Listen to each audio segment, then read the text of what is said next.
Thank you so much for joining again. Welcome to Introduction to Sociology class.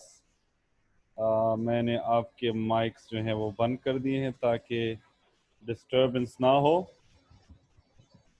तो इससे पहले कि हम सोशल रोल को थोड़ा सा डिटेल से स्टडी करें, सोशल स्ट्रक्चर को हम डिटेल से स्टडी करते हैं और सोशल रोल को। तो हमने रोल मॉडल, रोल प्लेइंग यानी एक्टिंग जो होती है वो भी एक किस्म की रोल प्लेइंग होती है। Role set, it is the complete roles, the set of roles a person plays. जितने भी आप किरदार अदा करते हैं सुबह से शाम तक, कभी आप कस्टमर बन जाते हैं, कभी आप सन, फ्रेंड, ये सारे रोल सेट में आते हैं। रोल एग्जिट भी आपको समझ आ गई होगी। ड्रामों में जब रुखसती होती है दुल्हन की, तो that is a great example of role exit. Now let us concentrate on role strain, role conflict, role confusion, and role enhancement. It is very very easy because of the fact that ये सारी जो हैं ये चारों concept एक दूसरे से related हैं, तो बहुत ज़्यादा इजी हैं। रोल स्ट्रेन वो होता है जब आप दो रोल्स करते हैं और वो दो रोल्स एक दूसरे से मैच नहीं करते, ठीक है। तो इसमें मैं एग्जांपल दूंगा कि फॉर एग्जांपल आप जो हैं, अब कॉलेज में आपके टीचर हैं, ठीक है, सर माजिद साहब, ठीक है। तो कॉलेज में उनका स्टेटस, क्योंकि रोल उनका अहम है, तो स्टेटस भी उनका बहुत अहम है। अब घर में जो उनके अब्बू जान है, तो उनके सामने वो उनका रोल जो है एज अ सन है, ठीक है। तो जो मकाम या जो रोब वो आप पर डाल सकते हैं, तो घर में वो रोब वो नहीं डाल सकते, ठीक है। तो ये दो रोल्स का आपस में स्ट्रेन हो गया।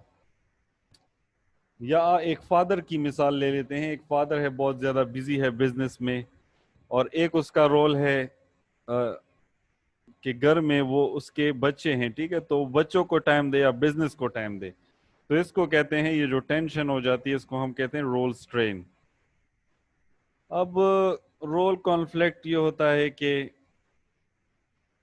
जब आप बिल्कुल गिर जाते हो दो रोल्स के बीच में, ठीक है। शादीशुदा अफराद अक्सर इसका शिकार होते हैं।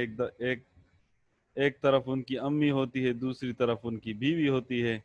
पश्तो में मकूला है, यो तरफ तडांग और बल तरफ तपड़ांग।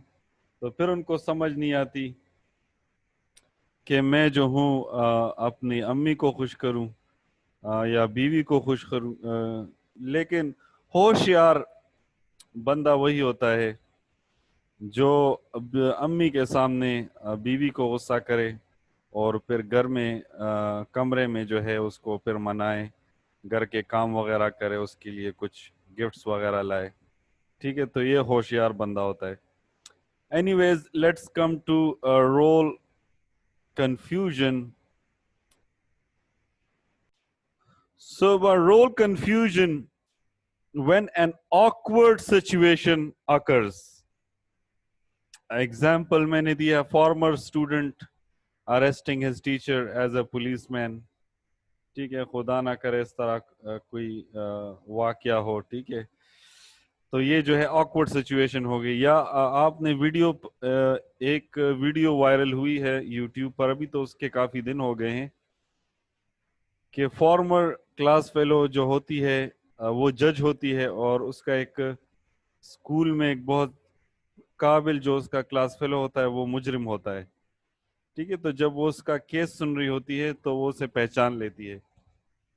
तो this kinds of confusing situations, एक तरफ वो जज है, दूसरी तरफ उसकी क्लास फेलो है, تو this is called role confusion. اکثر جو ہے ارطغرل اگر آپ ڈرامہ دیکھتے ہیں تو وہاں پر بہت زیادہ رول کنفیوژن ہے, کہانی میں بہت زیادہ ٹوسٹ آتے ہیں. تو this is role confusion. Role enhancement is very easy when one role complements the other role you play. For example, a lady doctor marrying a male doctor. تو ایک طرف دونوں جو ہیں ہسبینڈ اینڈ وائف اپنا کلینک بھی کھول سکتے ہیں, کام بھی, جاب بھی کر سکتے ہیں, اس کی ڈگری بھی کارآمد ہو جاتی ہے. تو اس لیے جو ہے ڈاکٹرز ہمیشہ ڈاکٹرز سے ہی شادی وغیرہ کرتے ہیں. Team role is very easy when individuals select their role within a social group. جس طرح ٹیم میں ہوتا ہے, کرکٹ ٹیم میں ایک کھلاڑی جو ہوتا ہے وہ آخر میں چکے چوکوں کے لیے ہوتا ہے, ایک کو اوپننگ میں بھیجتے ہیں کہ آپ چوکے ماریں, ٹھیک ہے, ایک کو باؤنسرز کے لیے رکھا ہوتا ہے, ایک کو سپن کے لیے, ایک جو ہے وہ پوائنٹ پر فیلڈنگ کرتا ہے, ڈائیوز وغیرہ مارتا ہے, ٹھیک ہے, پھر ایک جو ہوتا ہے وہ بیٹسمین کو سلیجنگ کرتا ہے, اس کا کنسنٹریشن خراب کرتا ہے, دوسرا جو ہوتا ہے اپنے پلیئرز کو بک اپ کرتا ہے, ٹھیک ہے, ڈیر خالقہ شاباش. تو یہ جو ہے ٹیم رول ہے, ٹھیک ہے, it's very very easy. If you still have any confusion, you can ask me in the comment section. Let us move forward.